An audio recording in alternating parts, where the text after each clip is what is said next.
Auto insurance can all seem the same until it comes time to use it. So don't get stuck paying more for less coverage. Switch to USAA Auto Insurance and you could start saving money in no time. Get a quote today. Restrictions apply.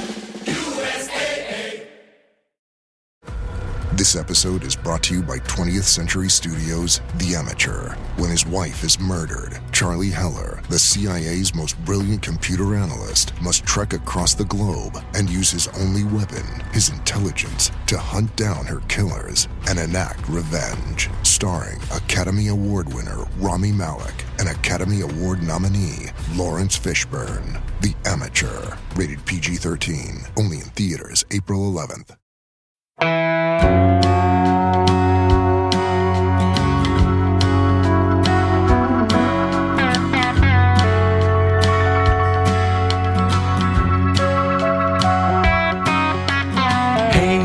Hey, where you been?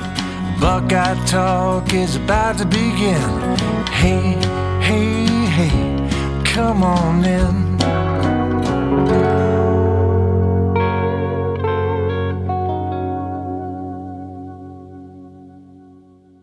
Boom! Welcome back to Buckeye Talk. I'm Stephen Means. That's Andrew Gillis. Ohio State has landed yet another player in its 2026 recruiting class. We were in the Woody today. We talked with the defensive line. We'll get into that later on in this podcast. Unless you're watching on YouTube, you should go check out Buckeye Talk wherever you find podcasts and get the text 614-350-3315 because that's where we went with this information first. Andrew, fifth commitment, I think, if I'm counting correctly. No, six. They haven't updated yet. Sixth commitment for Ohio State's 2026 recruiting class. Number 188 player, number 17 offensive tackle, Sam Greer out of Akron, Ohio, Archbishop Hoban. And he joins Maxwell Riley, who committed not too long ago. Tyler Bowen, I don't know, early returns on the recruiting trail looking pretty good here. Boom. To quote Stephen Means. The reason that was so funny is because he just said it so nonchalantly. I wasn't ready for it. But that is what Ohio State tweets whenever they get a big commitment, and this is certainly a big commitment. I guess figuratively and literally. Sam Greer, he's like listed at 6'6.5", 310. He's the number 188 overall prospect for the 247 Sports Composite. The number 17 offensive tackle. He's the number 7 player in the state of Ohio. We said this on a previous pod. Actually, like 24 hours from this video that we are doing, we said, what does Sam Greer mean? What would he mean to Ohio State? How do we feel about Sam Greer? And I said I think he was the most important person left on the board. Well, he's now committed to Ohio State. This was a massive, massive swing for Ohio State and for Tyler Bowen. One, because Sam Greer is a heck of a football player. You know, he's got a lot of the traits you look for in an offensive tackle. He's big. He can move. He's a basketball player. Like, the footwork is there. This is an explosive, powerful, you just look at him and go, Big Ten tackle. You just look at him and think, okay, this is what they look like. This is what these type of players look like, right? That's the on-field aspect. You get a position of need filled. I think for as much as we talk about offensive line recruiting for Ohio State, the interior was probably pretty okay. You know, you look at where you're at with this current team. You look at even the last couple of years, Josh Padilla, Gabe Van Sickle, Devontae Armstrong, excuse me. It's like you talk about a lot of these like interior guys, Jake Cook, and you're like, okay, you know, this is okay on the interior. The edges were where you were having some problems. Well, now you bring in Sam Greer. And Greer joins Maxwell Riley. And this, to me, when you put these two things together, is a pretty important narrative, I guess, if that's what you want to call it. You land 2 Northeast Ohio kids because Sam Greer is from Archbishop Hoban up in Akron. Maxwell Riley attends Avon Lake. Now you get these kids in the mix, and all of a sudden, you have the makings of a pretty good offensive line class. Maxwell Riley is a top 150 player. You've got 2 top 200 recruits. Tyler Bowen's been here less than 2 months. So from everything that we have talked about for this Ohio State offensive line recruiting, and I know I'm going long here, but this is just a massive, massive deal on the field, but it is also a massive, massive deal when you start to kind of look at the helicopter view and start to look at the 10,000-foot view of this and go, well, hang on, wait a minute. Now they have this guy. They've got Maxwell Riley. There's other prospects that they seem to be doing well on. There's other prospects that they're in the mix on. This is exactly what you want to see from Tyler Bowen early on in his tenure.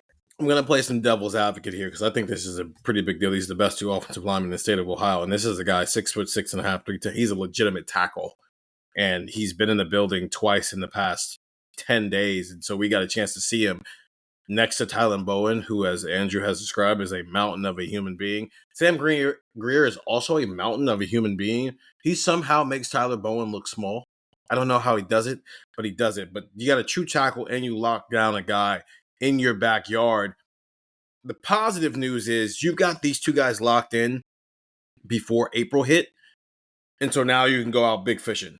Right now, when you come back to the conversations about some of the top tackles in the country, where you're talking about Jackson Cantwell and Emmanuel, I cannot pronounce this kid's last name.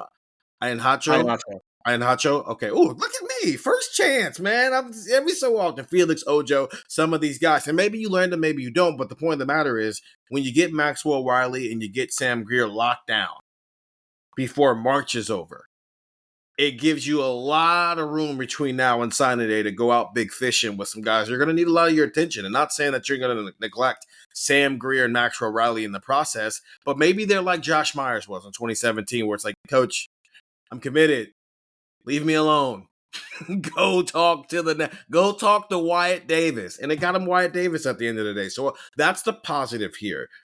The other side of this coin is we've been here before. When Justin Fry took over in 2022, heading into the 2023 recruiting class was going to be his first full class here, that was the question. Hey, can this guy recruit nationally? Well, he went and got the in-state guys. He went and got Luke Montgomery. He went and got Josh Padilla. He went and got Austin Sareveld. And if I'm remembering correctly, it was around this same time. By the end of spring, all three of those guys are locked into the class, and so you had plenty of time to go out big fishing for the national guys. Justin Fry never got the job done. And so that's part of the reason why things went the way they did in terms of the level of talent in that room. And it's why the fan base kind of grew tired of what was happening there. I'm not going to push that on Tyler Bowen. It does seem like for a guy who over the last 2 weeks has had every offensive lineman you can think of in the building to come see a practice, to come take an unofficial visit, there's good hope and good reason to believe that maybe he can land one of these guys. But there's good and bad. Not really bad. The good news is he's locked down the state, because that's what you want to see first from a new assistant coach, especially at a position where you're trying to get the uptick in recruiting that you haven't necessarily seen. You lock down your state with Maxwell Riley and Sam Greer. Maybe he adds a couple other guys from the state too, because I think they need a big offensive line class, Andrew. And you give yourself plenty of room to go hunting for the big fish. Now you actually have to go land a big fish. And I'm not going to say who the big fish needs to be, but you got to go land a big fish. You've gotten off to a good start, Tyler Bowen, but it's a long way from now until signing day to see what this class ends up looking like from an offensive line perspective. It's a long way to the top if you want to rock and roll, as a famous band once said. Well, if you can't name the band, then you can't say it. I don't know the name of the band. That's what I'm thinking about. It's just not about you. It's about me. Oh my goodness. It's AC/DC, man. You got to know that. It's AC/DC. I don't have to. First of all, I don't have to know that. You don't have to know that, but it is AC/DC. That's like saying that you don't know a cut from Michael Jackson. You don't have to know it. It's interesting and weird. You don't have to know it. I guess that's fair. We're not rock and rolling with Tyler Bowen yet. But like we're rocking. Like we're close. Like we're almost there, because we pulled the tickets up on Ticketmaster. Yeah, that's what we've done. The question that I would have is, what would you realistically want to see from Tyler Bowen in his first 2 months as coach of Ohio State? Yeah, or as offensive line coach at Ohio State that has not happened.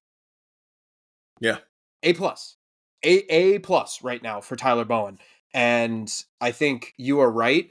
You land 2 in-state kids. Now you're going to start to see, okay, can he go land Micah Smith out of Florida, who I think Ohio State is in good position for? Does he feel comfortable going local and going to get a kid? Pete Eglett is from Bishop Watterson. Like, that's a kid who I think Ohio State can be interested in. We've mentioned it a billion times. They've brought in a million kids from out of state. Felix Ojo, you mentioned. Jackson Cantwell, you mentioned. Zayden Krempin's another kid. They offered there's a million people, and we could literally have another 20-minute video talking about all of the kids that they've offered and all the kids that they had on visits. So, that I think is the next step for Tyler Bowen. But fans should be very, very excited about what has happened here in these last 2 months on the offensive line, because he did the thing that you needed to do. And he did the thing, frankly, that Ohio State hasn't really done, because you look at last year's recruiting class. Okay, you get Carter Lowe, top 75 recruit, 4-star prospect. I really like Carter Lowe, and I think people really like Carter Lowe too, for obvious reasons. That kid is going to be a really, really good tackle for Ohio State. Then you get Jake Cook, 4-star prospect, top 375, top 400, somewhere like in those late, like lower 4-star rankings. Then you bring in Javen McFadden, same kind of mold. I think they're like one spot off in terms of the offensive line rankings. He's another top 400 guy, kind of at the back end of that 4-star ranking, but that was it. You only brought in 3 offensive linemen in last year's class. So if you want to look at it this way, you're 66% of the way there to what last year's class was. And Ohio State does need probably 5 or 6 in this class, but this is exactly what Ohio State fans should have been looking for. And I don't know if you can say, well, now you got these 2 guys, you go big game hunting. I think there are prospects that, you don't necessarily need to say, oh, well, we're good now because we have these 2. I think there are other things you need to lock down. I think you need another tackle. I think you would like some maybe versatility, because I think Maxwell Riley's probably going to play in the interior when he gets to Ohio State. Greer's going to play tackle. So you want another tackle. You want to bring in some interior guys too. But this is just a massive, massive addition, both in terms of Tyler Bowen, in terms of Sam Greer, in terms of position. It is a really big deal. Like, we would not be talking about this if Sam Greer was a wide receiver like this, right? Like, if Sam Greer was the number 188 overall prospect and he just so happened to play receiver at Archbishop Hoban, we'd be like, oh, well, Brian Hartline did it again. He's probably going to be a first-round pick one day. This kid's going to be really good. That's the way that things happen at Ohio State. But on the offensive line, that is why that this video is now over 10 minutes. That is why that when we talk about this thing, it is a huge deal. So we'll see where Tyler Bowen goes next. There are, as we've mentioned, a lot of options. I'm curious to see kind of what those options are. Does this maybe start the ball rolling? Does this get other kids in the mix? We're going to find out. But as of March 25th, in Tyler Bowen's tenure, you have to feel really good about where you're at. Quality and quantity. That's what we're looking for in this class. And so far, he's off to a good start with both of those things. Maxwell Riley committing about a week and a half ago, and now you get Sam Greer, the number 188 player in the country and the number 17 offensive tackle, and the 6th overall commit in Ohio State's 2026 recruiting class. Get the text 614-350-3315, 2-week free trial, $3.99 after that. And if you're watching on YouTube, go find Buckeye Talk wherever you find podcasts. We'll be back after the break where we'll discuss what we talked with Larry Johnson in the defensive line after Ohio State's 4th day of spring practice here on Buckeye Talk. It's time for basketball, and Uber Eats is dropping deals on game day favorites to keep you locked in on the action. Like when you're craving a buzzer beater, but also buffalo wings. Or when an upset makes you want to ugly cry into a pizza. And right now, Uber Eats has game day deals from McDonald's, Popeyes, Pizza Hut, Wendy's, and hundreds more local favorites. So you can keep your eyes on the ball and your hands on a hamburger. Order now, only on Uber Eats. Product availability varies by region. See app for details. Does it ever feel like you're a marketing professional just speaking into the void? Well, with LinkedIn ads, you can know you're reaching the right decision makers. You can even target buyers by job title, industry, company, seniority, skills. Wait, did I say job title yet? Get started today and see how you can avoid the void and reach the right buyers with LinkedIn ads. We'll even give you a $100 credit on your next campaign. Get started at linkedin.com/results. Terms and conditions apply.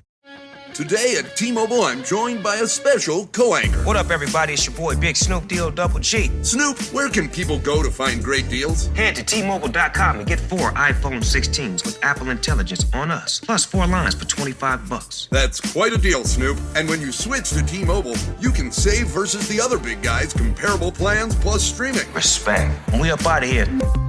See how you can save on wireless and streaming versus the other big guys at T-Mobile.com/switch. Apple Intelligence requires iOS 18.1 or later. I can say to my new Samsung Galaxy S25 Ultra, hey, find a keto-friendly restaurant nearby and text it to Beth and Steve. And it does, without me lifting a finger. So I can get in more squats anywhere I can. 1, 2, 3. Will that be cash or credit? Credit. 4. Galaxy S25 Ultra, the AI companion that does the heavy lifting so you can do you. Get yours at Samsung.com. Compatible with select apps. Requires Google Gemini account. Results may vary based on input. Check responses for accuracy. And we're back here on Buckeye Talk. Stephen Means and Andrew Gillis. Stefan feeling a little bit under the weather. He should be back, though, soon. He's listed as day-to-day on the availability report. So we'll see how he goes through warm-ups tomorrow. Maybe he'll be back. But time to talk about the other side of the line of scrimmage after talking about, obviously, Ohio State's latest commitment. And that's the defensive line. We talked with Larry Johnson, C.J. Hicks, Kenyatta Jackson, Edric Houston, Caden Curry. I think that might be it. I think that's all we talked. We didn't get a large group of the defensive linemen, but we got some key important pieces. And I want to start this conversation, Andrew, with Edric Houston, because you were over there. And he and CJ are probably the two most intriguing pieces simply because neither one of those guys were playing the position they're playing now. A year ago, Edric Houston was at least a defensive lineman, a 5-star recruit from that 2024 recruiting class. But in the middle of the season, after the second bye week, he changed over from defensive end to defensive tackle. He even got a chance to start against Purdue for a game and flash some upside. What did he have to say about his transition to defensive tackle? What's been easy? What's been difficult? And what does he have to say about maybe what his future might look like at that position? Yeah, so I'm standing over there and Edric Houston's talking, and you start to think to yourself, like, this kid looks a lot bigger than he was last year. And Steven, how much did we talk about us two and Nathan when he was here? Basically just like looking at Edric Houston going, wow, that kid looks like a 5-star. That kid plays like a 5-star. Little light, though. Got to put on some weight. And imagine if we had said last March that guy was going to be a contributing 3-tech to a national championship team. I think we would have all been like, huh? So that was really interesting to me. I think just kind of seeing his growth, when he talked about that transition, one of the things that he mentioned was that it kind of sounded like a little bit of a choice, like a little bit of an option. They went to him just as much as, he went to them. And it very much sounded like when they came to him, they were like, hey, we're thinking this. What do you think? And, obviously that makes sense. If you want a player to play a position that he's going to be comfortable at, a player, a position that he thinks that he could help the team and contribute at. So, when you talk about Edric, I think that's that speed and that athleticism that ain't going anywhere. That's not leaving. He told me off to the side, I asked him, I was like, you're listed at 6'3", 270, but, and I kind of like looked at him. I was like, is that where you're at? And he went, well, no, I'm like 6'5", 290. So he has put on some weight. We'll see if he's going to stick at 6'5", 290. We'll see if that's actually what he's going to be at. But, the speed and athleticism is something that Larry Johnson said that he's very excited about. He mentioned his pass rush ability, he mentioned the upside there. Then the strength is something that, he feels better about, that he noted himself as the year went on last year, that he thought that was maybe something that he really needed to improve. Somebody asked him a question like, was there a moment that you really thought to yourself, oh man, I need some time in the weight room, or I wish, I really need to bulk up this offseason? He said, yeah, about every game. And, that matters, right? When you're a freshman, sometimes you're going up against a 4th or 5th year lineman who's 315 pounds, who's played the position in a couple of years and been in a college weight program. And now you're talking about a kid who started at defensive end, made the transition at defensive tackle during a bye week, and is now trying to handle those guys. That's not easy. So I think the strength is something that he's trying to work on and that he has worked on and holding up at the point of attack. But the upside with Edric Houston is absolutely sky high.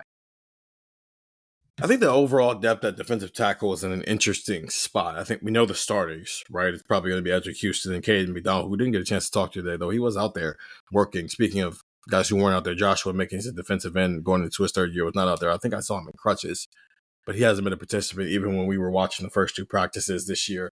Larry Johnson talked about Jason Moore just getting reps, because obviously he spent the first 2 years of his career kind of blocked behind Tyleek Williams. And as Larry Johnson said, that guy was keeping a lot of guy on the sidelines. And so now this is an opportunity here for a lot of these guys to step up. With Edric Houston, are we talking about,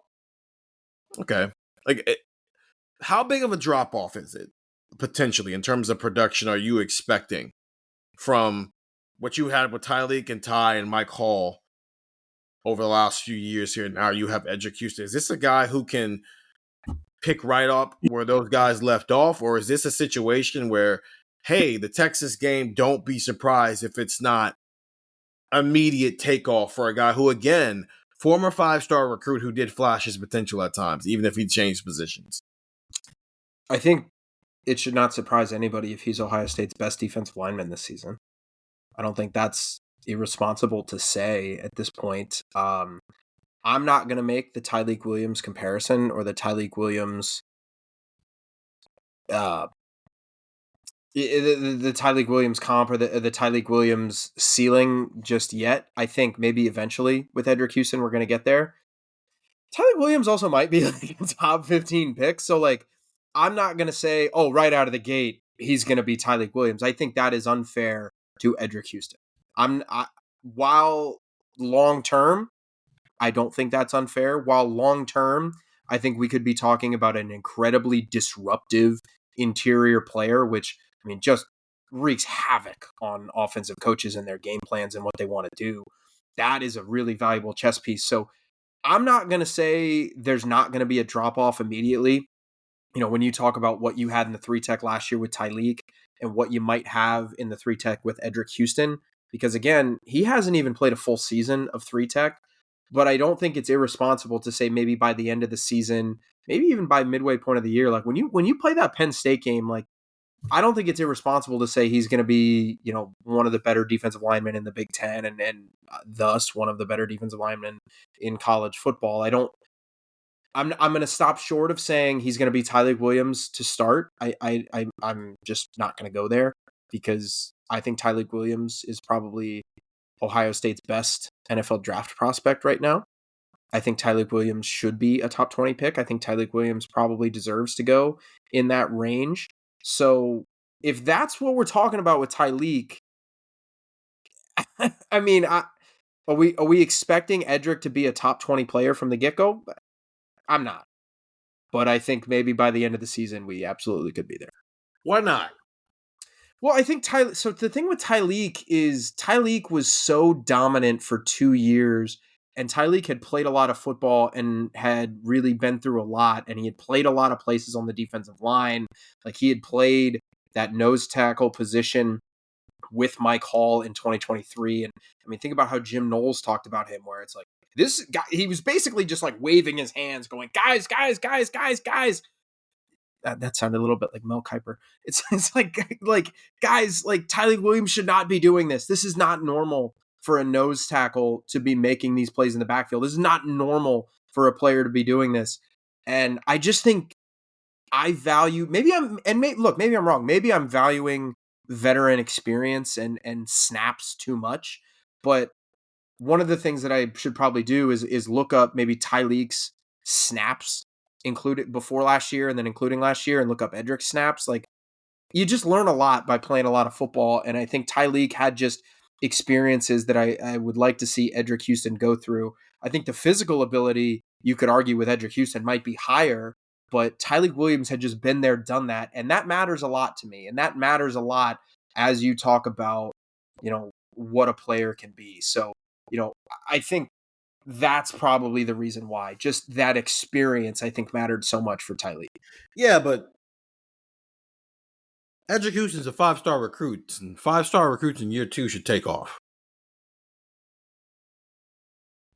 He's also playing a position that he didn't play for spring practice and no, you're right. Camp. Yeah, so this is a new thing for him. Like he picked it up during the bye week last year. You're right, and they trusted him to do it. They started him in a game against Purdue, and he played 27 snaps. He played 16 at Northwestern. He played 10 against Indiana. Michigan, he only played 2, which the way Michigan plays, I get that. You just didn't take Tyleik and Ty off the field. I get that. He played 16 snaps against Tennessee. Now he's in the entire playoff. He was a normal rotation guy. 16 snaps against Tennessee, 14 snaps against Oregon, 14 snaps against Texas, 11 snaps against Notre Dame. He played 144.1 snaps the entire season. Tyleik Williams, his freshman year, played 183 snaps his entire season. Funny thing, both of them played 2 snaps against Michigan during their freshman years. I think that's just funny. But I don't know. I'm not being hyperbolic. about anything. I am just simply asking questions because I have chosen to not take the hyperbolic stance. I am trying to understand a guy who, Larry Johnson said it, you can't use Draymond Jones right now, and I get why he said that. Draymond, older, established. Essentially, the reasons he said you can't compare him to Draymond Jones is the reason why you're saying you shouldn't compare him to Tyler Williams. Experience, all that stuff matters. But I am just wondering whether a guy from Beaufort, Georgia, who was a 5-star recruit, whose recruitment came down to Alabama and Ohio State, and this is Nick Saban's Alabama, because this is before Nick Saban retired when he committed to Ohio State and went through his signing day. I don't know if in the same breath you can say, I'm not going to be surprised if Execution's their best defensive lineman this year. But then when you went level 7. I'm asking, can we go to 7.5? And you're saying that's too much. Like, at least at first. I think we could get to 7.5 by October, November. But I want to be clear. I'm not making this this isn't, to me, I guess, an Edric point. This is more of like a Tyleek point when you talk about like what the drop-off might be. Yeah. I just think Tyleek Williams was that good, if that makes sense, right? It's like, okay, I don't even want to compare him to Jeremiah Smith, but it's like you think of like a receiver that could be great, right? You think of a player that could be great, but it's just not exactly that at first. It could be better in the long term, but again, maybe I'm just too high on Tyleek Williams. I don't know. I think Tyleek Williams was such a game wrecker and such a dominant force on the interior of a defensive line that it's going to be hard to replicate for a player making, the first real kind of significant snaps of their career right out of the gate. What changes your opinion on that? Not with Edge, because you do this a lot. The whole, I don't know, man, the experience. It's hard to replace a guy who knows what I know it's hard to replace a guy who knows what he's doing. And there's validity in that, by the way. But you now are going into your 3rd year of covering a program that doesn't really rebuild. They reload. Right. And there's probably 8 programs who fall under that distinction? And that number might be high right now. I think the real number, it's like Ohio State. Right now, fully, everybody, with where teams are right now, I would say Ohio State, Texas, Georgia are clear cut. Mm-hmm. We don't rebuild, we reload. We still have to see with Kalen DeBoer, because last year was kind of a rebuilding year. But those are the 3 programs where it's more we reload, we don't rebuild. And I guess, are you there with the wide receivers? Like, are you looking at, and we'll get more than that when we talk about the wide receivers in a couple of weeks, but are you there with the wide receivers where, hey, there's a 5-star recruit who's taking over for a dude who was pretty awesome and might be a first-round draft pick? Are you hammering the table for experience there? How do you mean? Your thing of Edric Houston and Brandon Ennis essentially played the same amount of snaps. That's what I was relative to what their position requires. They played the same amount of snaps and essentially had the same role as the 4th guy. Mm-hmm. But I would say that you have more confidence that Brandon Ennis can replace Emeka Egbuka than Edric Houston being as good as Tyleek Williams right now. Is that a fair thing to say? That I think Ennis can replace Egbuka more than Houston can replace. That's an interesting point. Yeah, that's an interesting point. I don't know if it's necessarily apples to apples, because technically, like, if you want to be technical about it, like, Carnell Tate's replacing Emeka, so it's like Brandon Ennis replacing Carnell Tate from last year. No. But Brandon Ennis legitimately plays the exact same position as Emeka Egbuka. The production isn't.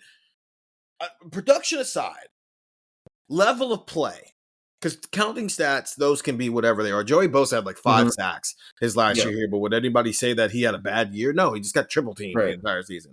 So level of play.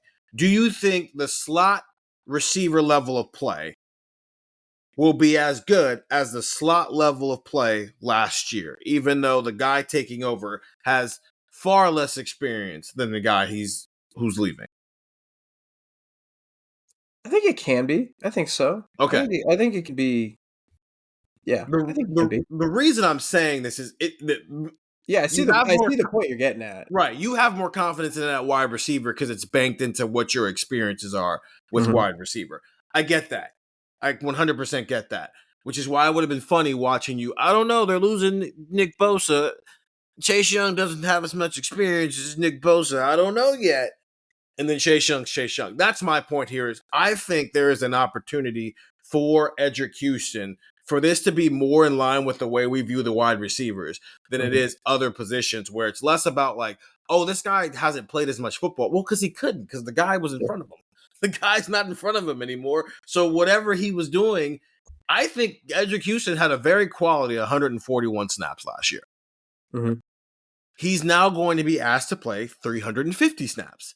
I don't have as many concerns about his ability to do what he was doing in 141 snaps, do that more consistently now that he's playing 350 snaps this season, maybe even more than that. But I think he is the exception when we're look for me of they're replacing 8 starters.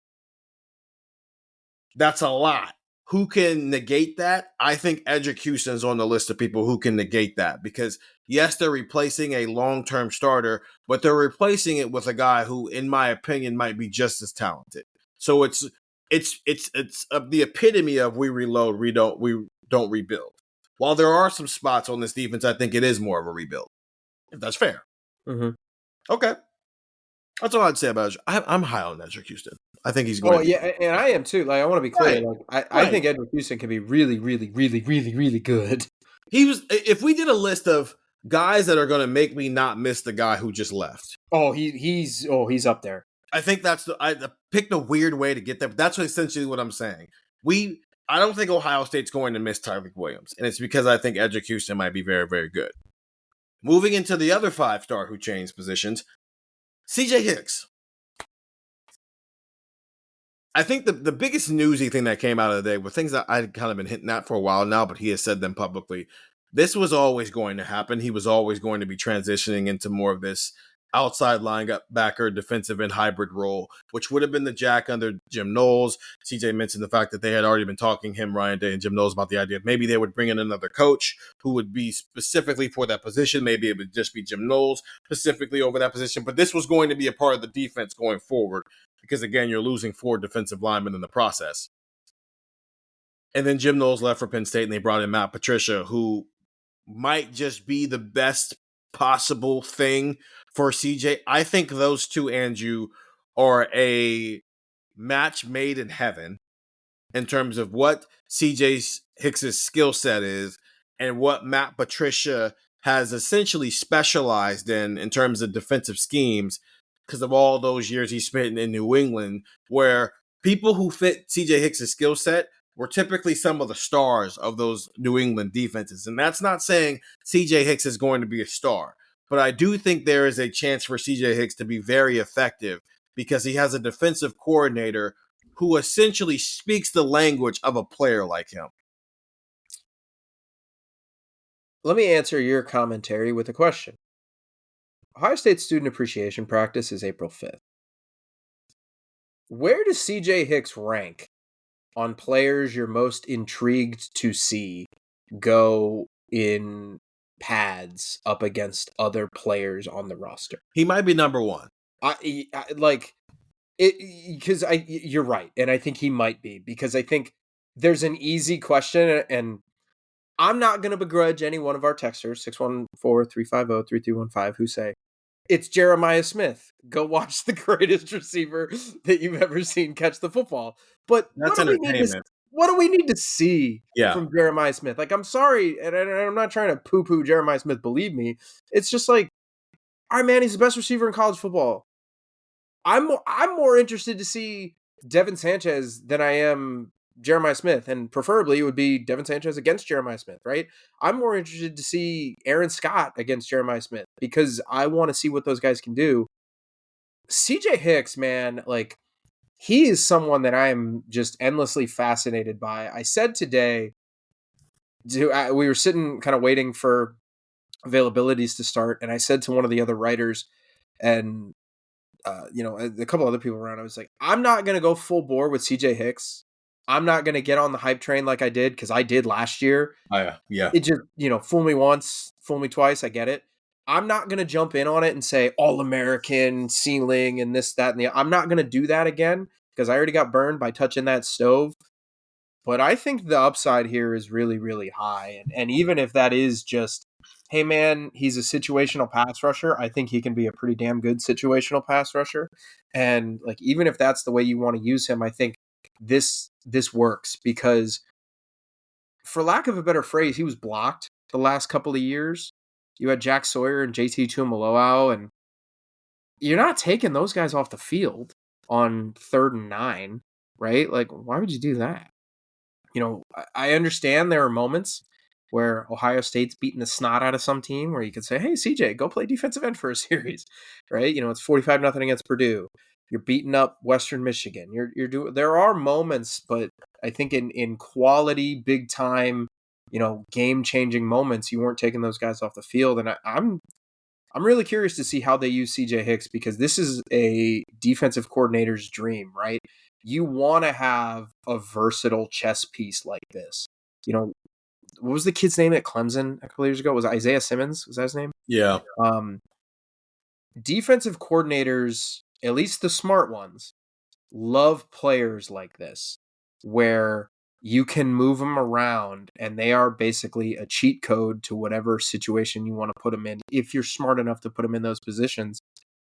And I'm starting to think that it might be one of those situations with CJ Hicks, that he just might be a real mismatch for a lot of other offenses, and a problem, at least in specific situations, for other offenses. I think what it is to the point you were making about Jeremiah Smith. Wanting to see Jeremiah Smith is about entertainment. There's nothing I'm going to learn about Jeremiah Smith from watching him play football right now. Everything I want to learn about Jeremiah Smith is more about talking to Jeremiah Smith at this point, and hey, how have you grown as a leader and taking over the right, all those different things that are more. Jeremiah Smith's tangibles can't be questioned. The intangibles can be right now until, you see how things grow. CJ Hicks, they can be, because you're saying he's blocked. I'm going to say he was playing out of position. He's going to say he was playing out of position. He's still saying he was playing out of position. I'm talking to him today, and he's like, listen, man, you should have seen me today. I had like 5 sacks today. It's like, I don't not believe him. I just want to see it, because you're right, Andrew. I think CJ Hicks has become a theory, and the theory got a little debunked, right? Because he is actually with the defensive ends now. He is in the defensive line room. Okay, so that's step one of taking something that is an idea and making it reality. And we've seen some practices. We've seen him practicing with the defensive line. Idea is now reality. Now, how good can he be? We're not going to get a full answer this spring. He's still learning how to do this. But let's just say we get in there next Saturday, April 5th, and CJ Hicks, we're counting it up, and he had 7 sacks on a day. We're going to start putting gas in the hype van, right? I don't know if we're getting in the car and taking off, but we're at least going to start filling it up, buffering it, taking it for a wash, and getting it prepared for somebody to take over that bus in the summertime at some point. But you just want to see him doing it, because you're not sure yet what to believe in. Because to your point, Andrew, we've been burned before. We've heard Jim Knowles go, we're going to unleash CJ Hicks. It's time for CJ Hicks, CJ Hicks, CJ Hicks. Well, we're in year 4. And he's out of time, and he's admitted to that. He is being very diligent about this, which I have noticed. Every time we've been in there, whether during practice or after practice, it feels like he's glued to Matt Patricia's hip, constantly working with him, constantly working with Larry Johnson, working with some of the offensive linemen, because he doesn't have time. This is the last year of his college career. He has to very quickly pick up run fits, how to be a defensive, because it can't just be a pass rushing role. Because I do agree with you, Andrew. I know I've joked of, okay, you can know he's out there just to pass rush, but if you can't block him, it doesn't matter. No, he has to be able to do everything. Larry Johnson doesn't want him to just be a one-trick pony. And even in those schemes that we saw with the Patriots, where Matt Patricia was running these 3-down fronts with a hybrid defensive end / outside linebacker, That guy's not just out there when it's 3rd and 7. That guy's not just out there when it's time to throw the ball. He's out there for all 3 downs. So that's the process right now with CJ Hicks, is learning how to be a defensive end while at the same time having a defensive coordinator who knows how to maximize someone with his skill set. And I cannot wait to get in there next Saturday and see a full practice and see this fool go and see if we should come out of that practice thinking, hey, if you've been nervous about the CJ Hicks thing, you shouldn't be nervous about it anymore. This is real. Now we get to see if it's going to be any good or not versus, hey, it's not really a thing. Let's move on to bigger and better things. So, yeah, and I think, I mean, look, baseball starts this week, so I'll use a baseball comparison. There are some players in baseball, and I love them dearly because of what they are, where they are swing hard and hope you hit it type of players, right? You know, for those Ohioans listening, think of a player like Adam Dunn, right? A guy who, if he made contact, it was going 480 feet.